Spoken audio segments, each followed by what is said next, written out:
صحرائے عرب کے وہ قدیم باشندے جنہوں نے سبا نامی ایک جنت نظیر بستی کو آباد کیا تھا۔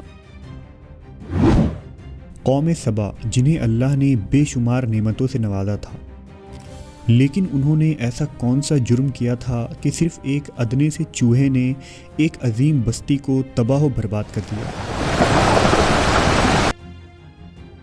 قوم سبا کون تھے اور ان کا انجام کیا ہوا؟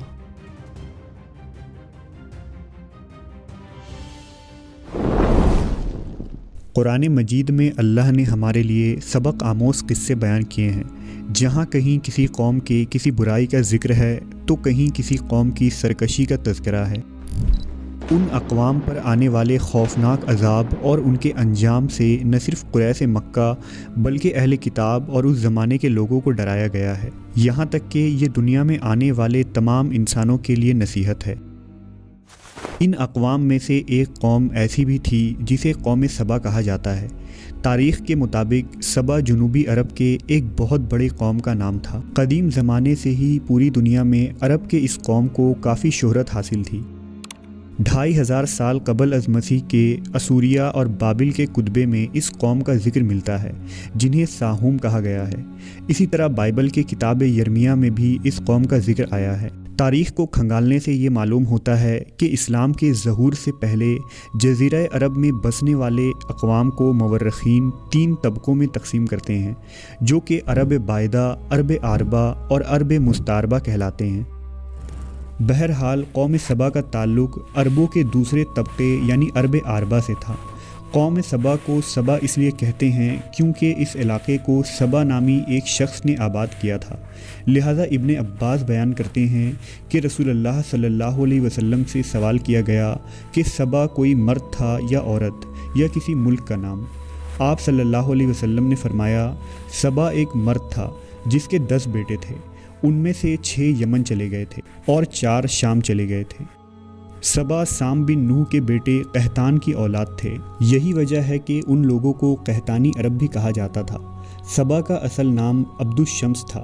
اہل تاریخ نے یہ بھی لکھا ہے کہ عبد الشمس نے اپنے زمانے میں آخری نبی کی بشارت سنائی تھی اور وہ ایک نیک انسان تھا۔ سبا جنوبی عرب کے تمام قبائل کا جد امجد تھا۔ اس نے یمن کا مشہور شہر معرب کو آباد کیا تھا۔ ابن کثیر نے یہ بھی لکھا ہے کہ سبا بعد میں یمن کے بادشاہوں کا لقب ہو گیا تھا اور ملکہ سبا یعنی بلقیس کا تعلق بھی اسی سلطنت سے تھا۔ قوم سبا کی سلطنتیں ایک زمانے میں اتنی طاقتور ہو گئی تھیں کہ مصر، شام، ایران اور ہند تک کے علاقے تک پھیل گئے، جہاں کے کھنڈرات میں ان کے نشانات اب بھی موجود ہیں۔ قوم سبا کا عروج کا زمانہ 1100 قبل از مسیح ہے۔ جب داؤد اور سلیمان علیہ السلام کی حکومت آئی تو یہ قوم ایک مالدار قوم کی حیثیت سے مشہور ہو چکی تھی۔ ابتدا میں اس قوم کے لوگ سورج کی پرستش کیا کرتے تھے، لیکن جب ملکہ بلقیس کی حکومت آئی تو سلیمان علیہ السلام کے ہاتھوں قوم سبا کے لوگ مسلمان ہو گئے اور شرک و بت پرستی ترک کر دی۔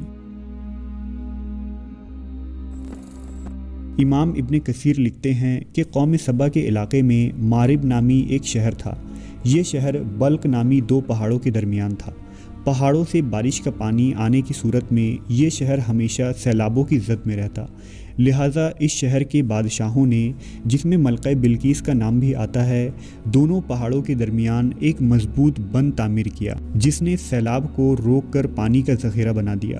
بند کے اندر اوپر نیچے پانی نکلنے کے لیے 3 دروازے بنائے گئے۔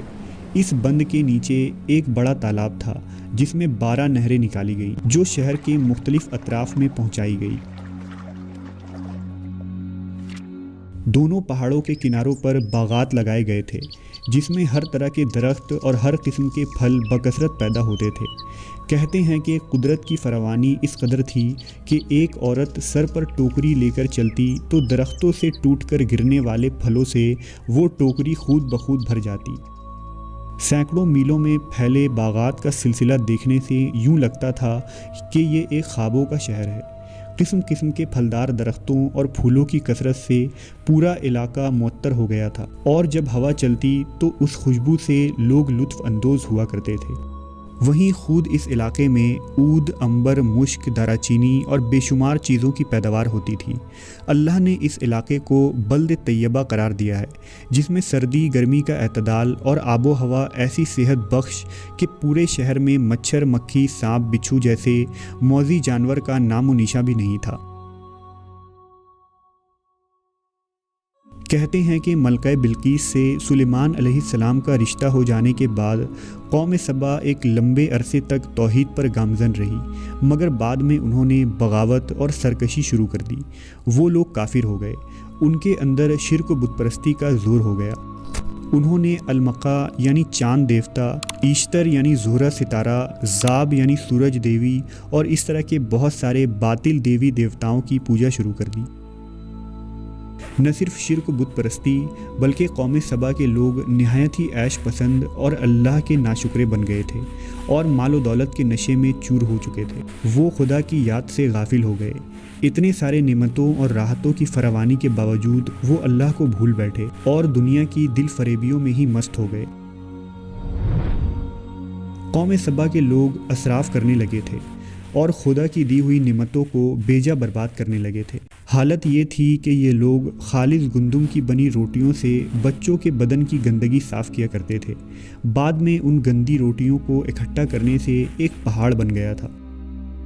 جب کوئی صالح شخص انہیں اس عمل سے ڈراتا اور اللہ کا خوف دلاتا تو وہ جواب دیتے کہ جاؤ، ہمیں بھوک اور اناج کی کمی سے کوئی ڈر نہیں ہے، ہمارے پاس بہت سارے پھل، گندم اور میوے ہیں۔ غرض یہ کہ نعمتوں کی کثرت نے انہیں غافل کر دیا۔ کہتے ہیں کہ وقتاً فوقتاً قوم سبا کی طرف 13 پیغمبر مابعوث کیے گئے تھے، لیکن ان 13 پیغمبروں کا ذکر قرآن و حدیث یا کسی بھی تاریخی حوالے میں موجود نہیں ہے۔ ان انبیاء اکرام نے ان لوگوں کو خدا کے نعمتوں کا شکر بجا لانے کی تلقین کی، انہیں راہ راست پر آنے کی نصیحت کی اور بیجا اسراف سے توبہ کرنے کو کہا، لیکن ہر سرکش قوم کی طرح انہوں نے بھی انبیاء کی دعوت کا رد کر دیا۔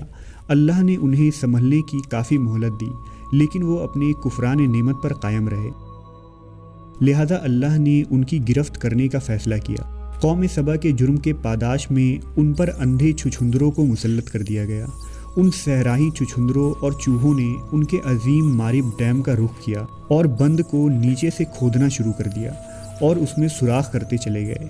چوہوں نے بند کے نیچے جگہ جگہ چھوٹے بڑے سوراخ کر دیے، لہذا جب پانی کا ریلا آیا تو انہیں چوہے کے ذریعہ بنائے گئے سوراخوں سے نکلنے کا موقع مل گیا، جس سے بند ٹوٹ گیا اور پانی پوری بستی میں پھیل گئی۔